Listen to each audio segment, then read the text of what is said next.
You know, every now and then a guy just has a game of their life when it's absolutely the most important for them to be having the game of their life. Usually we only know when this happens retrospectively, so today let's retrospectate the Maulers taking on our boys in blue, the Breakers. So the hero of our story comes out onto the field for the first time, quite unaware of his hero's status, but the portrait is perfect. The long flowing hair, the rugged beard, and he kicks the shit out of the ball like it owes him money. The man goes by the name Matt Coughlin to compliment punter Matt White. And after his first warm-up kick of 34 yards, he'd take the field with quite a task at hand. 51 yards from his target, and he takes aim, and his ball could not be any truer to his target, beautifully playing the right third of the goalpost to take care of any concerns of that breeze pushing it left. And little did he know how important this kick would be, but our hero, like any hero's story, would have to watch in horror as his brother in arms would go down, and in a righteous fury would take over the punting duties for the fallen Matt White. He was giving a valiant effort, just doing enough to keep the Pittsburgh offense away from the goalpost like the regular NFL, which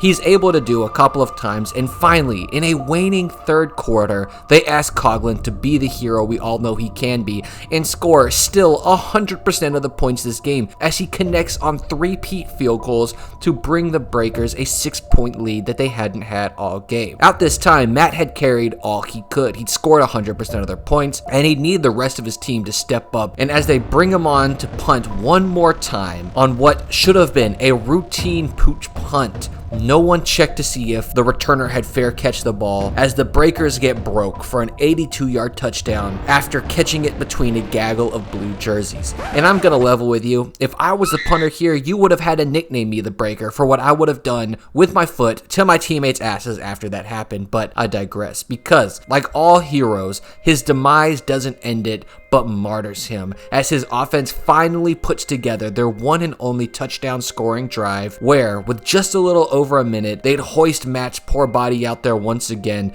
to give them that 7-point lead and eventually win the game, with Coughlin accounting for a massive 16 of 22 points. Like, holy crap, this is the hardest kicker carry of all time. No problem, right?